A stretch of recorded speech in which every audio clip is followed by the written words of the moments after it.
dans quel état nous nous trouvons. C'est dramatique, on n'en peut plus. Et la Bible nous dit, et Dieu entendit leurs cris. Mes amis, Dieu entendit leurs cris. Ce qui est très drôle avec Dieu, c'est quand tu parles à voix basse, il est dit, Dieu entendit leurs murmures. Mais quand ça ne va pas, il attend que tu cries. Il attend que tu cries. Mes amis, il y en a beaucoup ici qui n'ont jamais crié à Dieu en leur disant, Seigneur, je n'ai assez de ma vie.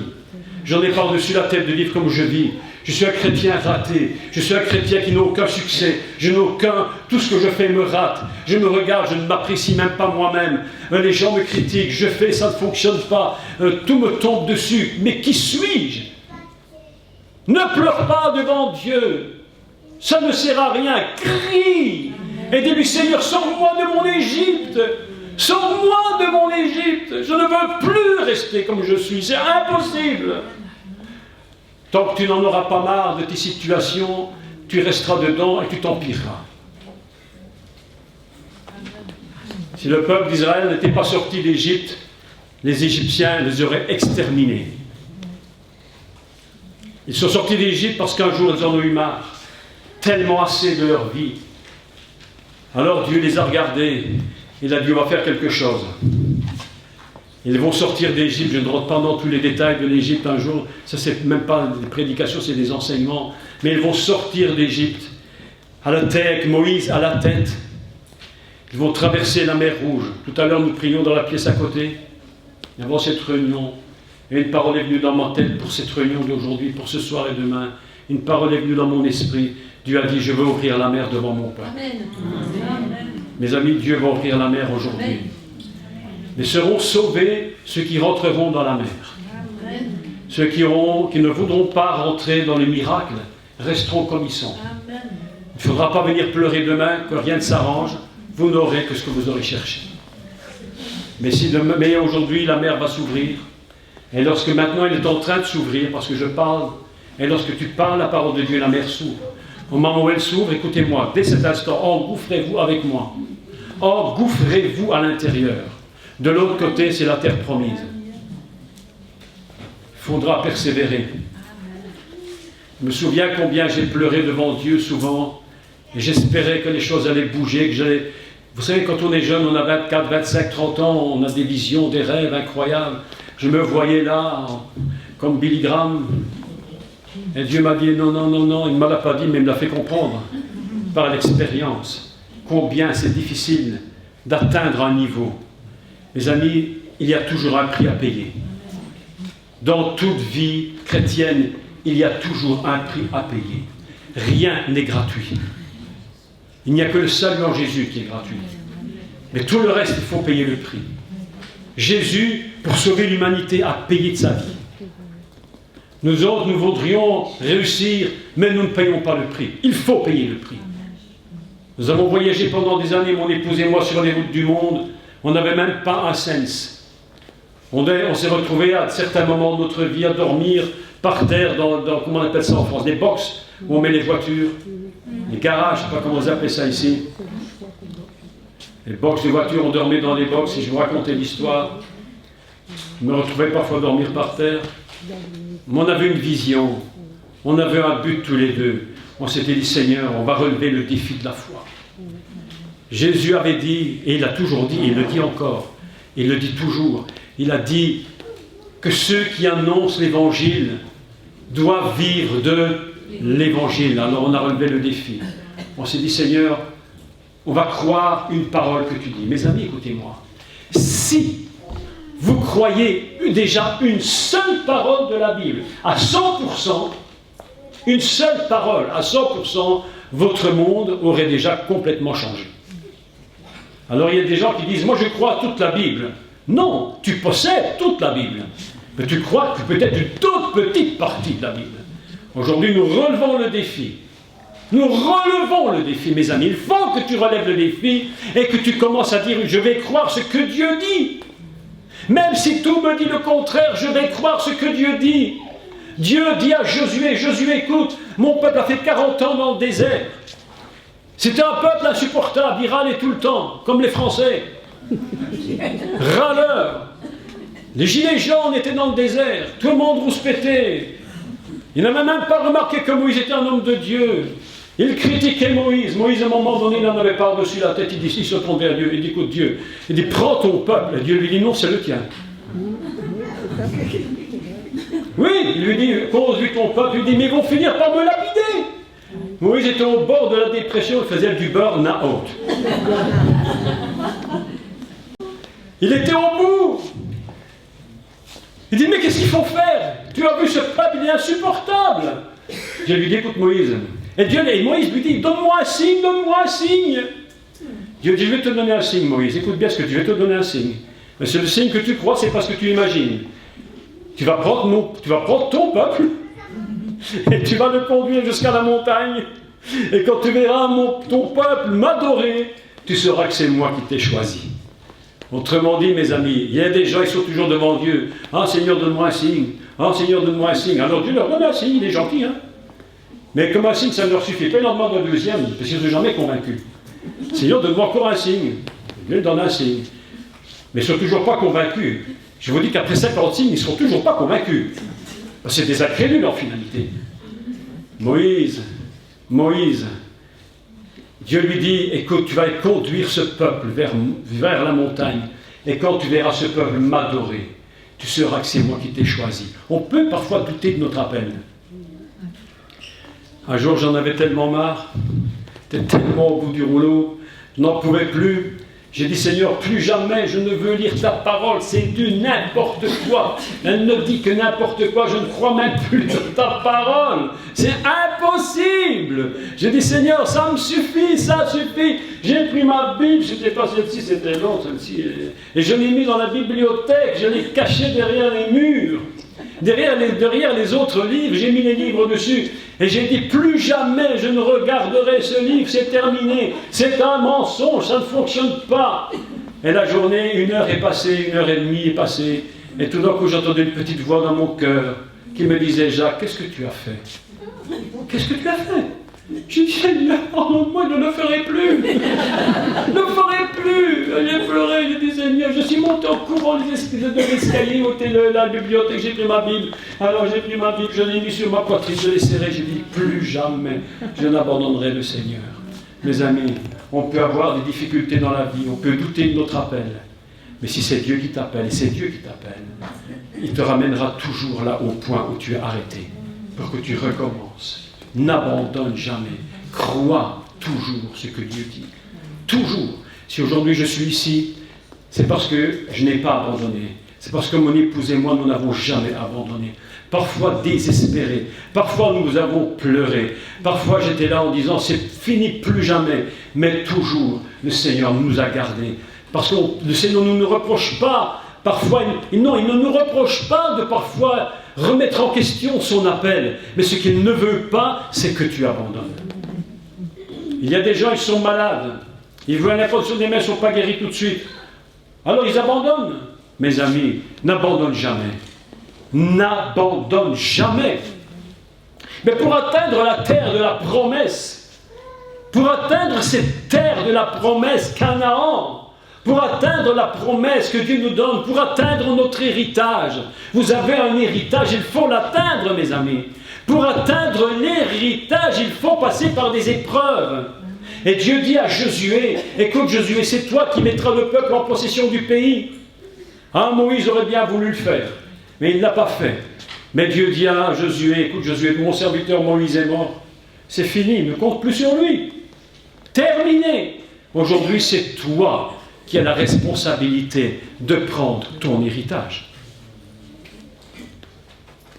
Alors Josué se leva de bon matin, nous dit la Bible, se lève de bon matin, et puis Dieu lui parle, il va partir à la conquête de Jéricho. Lorsque tu arrives dans le terrain de la promesse, c'est pas toujours simple. Parfois tu arrives sur la terre promise, tu ne sais même pas qu'elle est promise parce que tu rencontres des ennemis. Parce que beaucoup de gens s'imaginent que la terre promise, tu n'auras jamais de soucis. Jésus a dit tout est possible à celui qui croit. Il n'a jamais dit tout est facile. Il n'a jamais dit tout est facile à celui qui croit. Il a dit tout est possible à celui qui croit. Si tu crois, tu changeras ta vie, ma sœur. Mais si tu ne crois pas, tu t'empireras. Et tu vas commencer de croire. Parce que Dieu a mis en toi quelque chose pour que tu crois. Il ne te manque rien pour que tu crois. Maintenant, le Seigneur te choisit pour que tu changes ta vie. Tout est possible à celui qui croit. La question n'est pas de dire tout est possible. La question, c'est de croire. La foi vient de ce qu'on entend. Ce que j'entends vient de la parole de Dieu. Qu'est-ce que tu dis, mon Dieu, dans cette situation?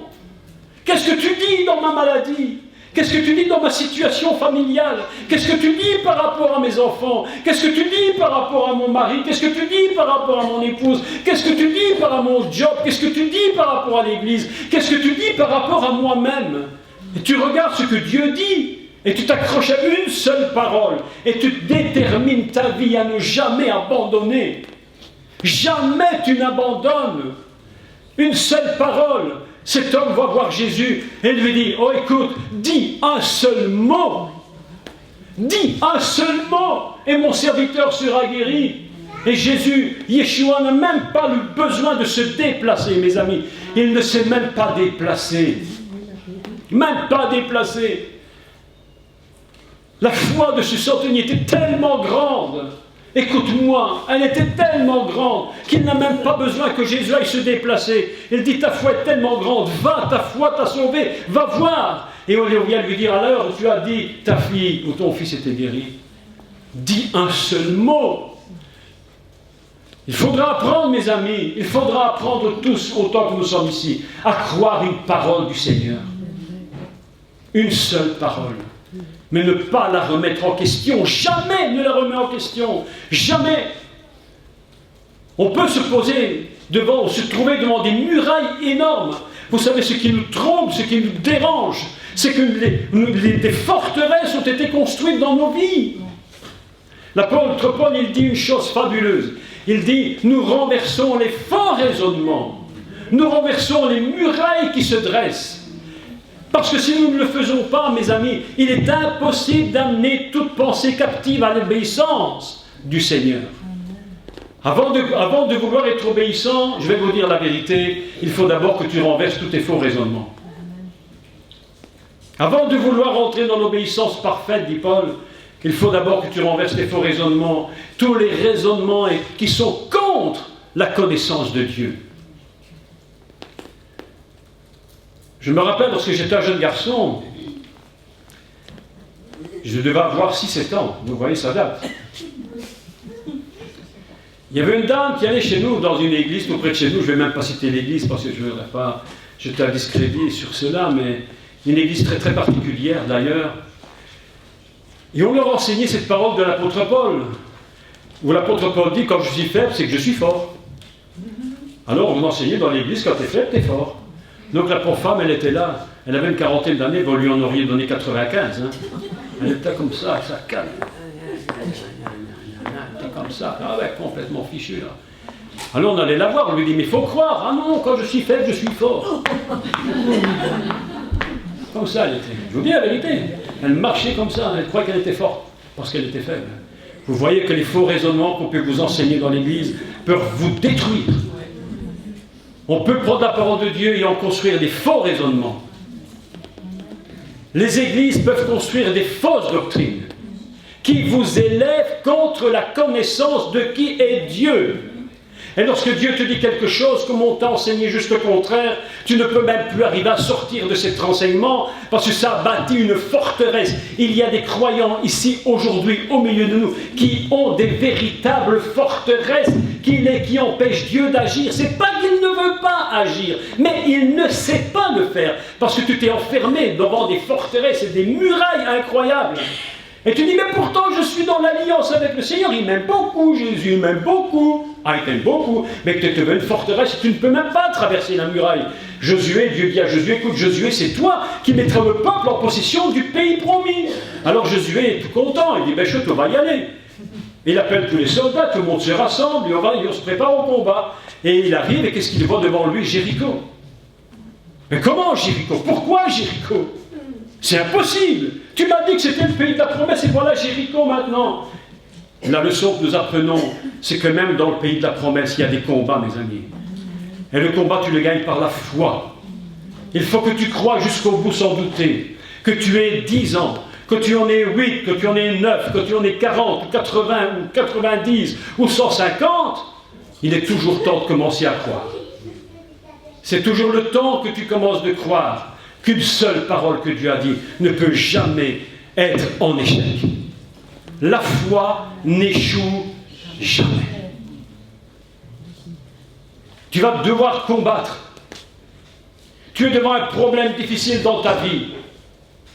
Et Dieu te dit, n'abandonne pas. Je vais te donner ma stratégie. Parce que parfois, pour combattre, il faut de la stratégie.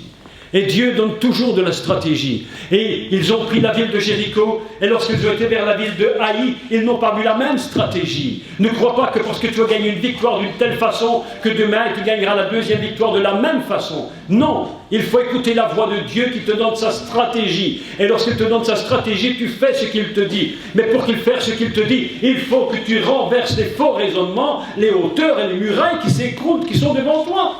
Il y a des murailles religieuses incroyables, incroyables, incroyables.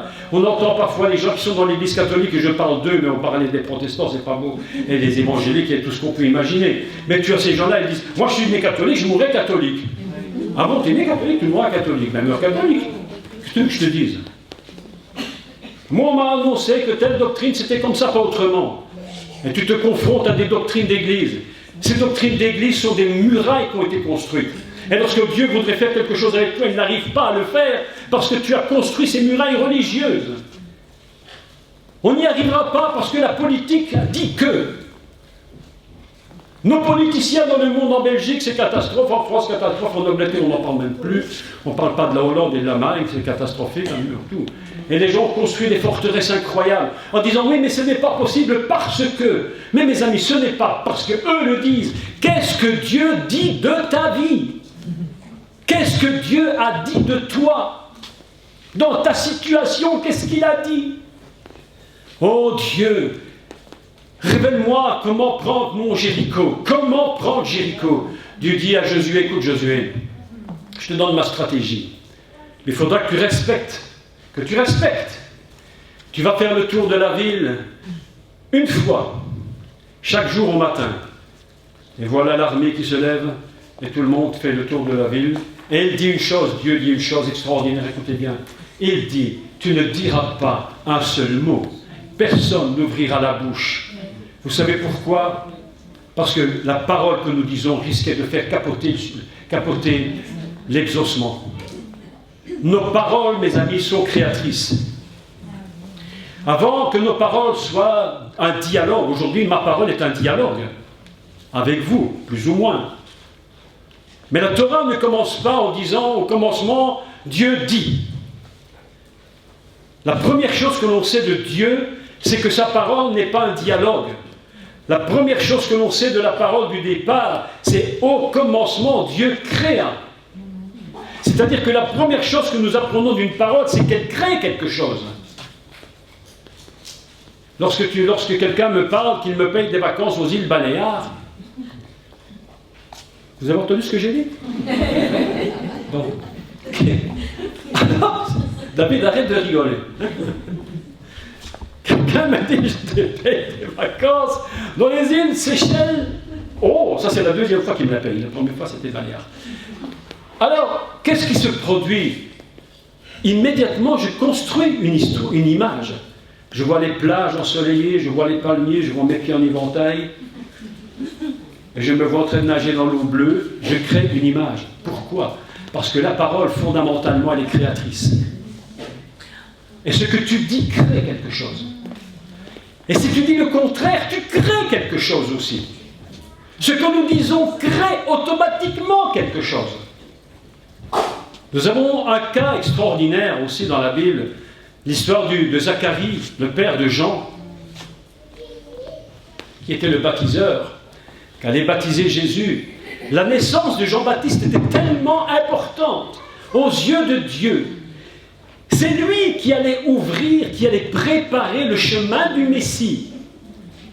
Et lui, il est tellement important que Yeshua lui-même dira de Jean, il est le plus grand de tous ceux de l'ancienne alliance. Je paraphrase un peu.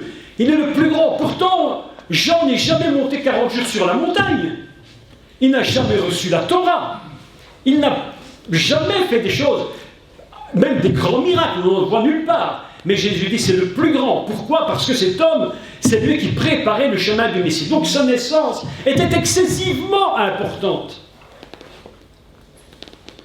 Alors Dieu va voir son père Zacharie qui était en plein service dans le temple. Et comme il était dans le service dans le temple, il est en train d'être à l'autel des parfums, et tout d'un coup, un ange arrive. Vous imaginez la panique.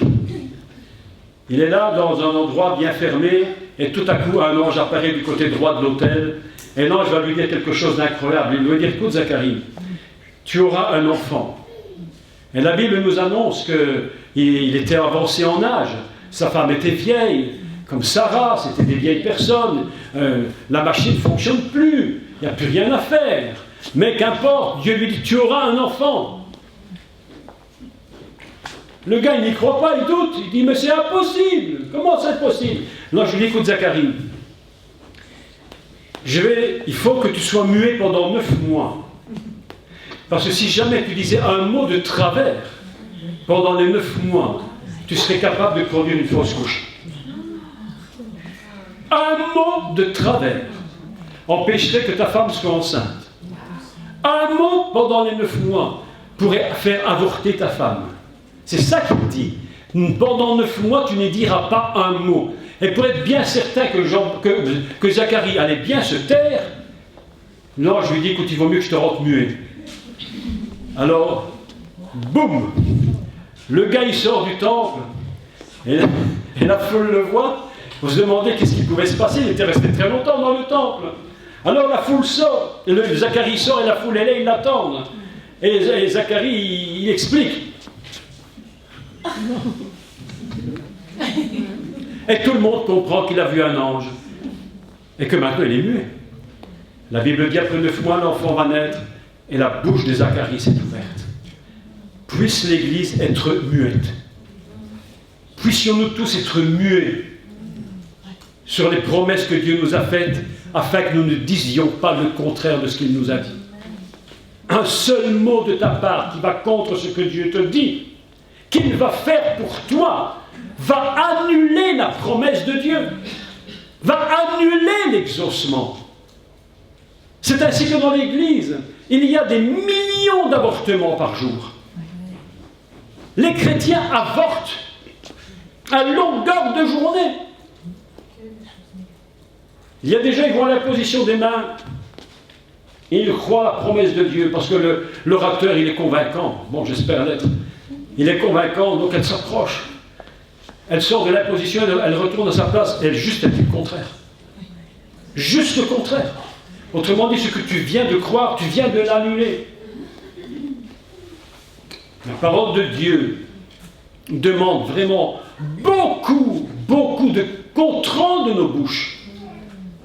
Et Dieu dit à Josué, vous ne direz pas un mot, parce qu'il y a une promesse qui va venir. Il faudra faire tomber Jéricho pour passer l'obstacle. Parce que parfois Dieu ne nous fait pas contourner l'obstacle. Parfois il nous met face à l'obstacle. Et il te dit, il faudra combattre cet obstacle. Ne râle pas contre Dieu devant tes difficultés. Il y a toujours une parole qui est adaptée pour que tu gagnes. Est-ce que tu le sais au moins?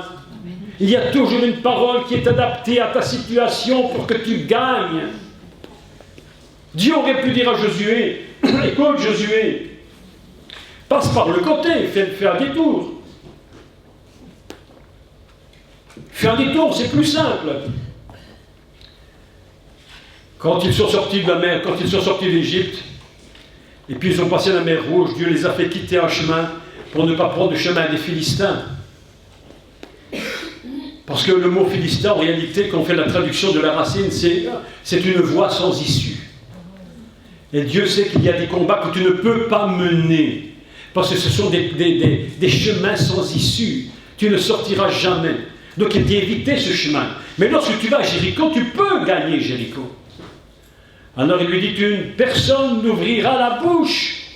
Vous allez vous taire. Pas un mot. Même pas le chauffard ne va même pas sonner. Rien. Vous tournez en vous taisant. C'est compliqué. C'est compliqué de passer une journée sans rien dire. Compliqué. On arrive le tournage jour. Il rentre au bercail. Le lendemain matin, 2 jours, la même chose.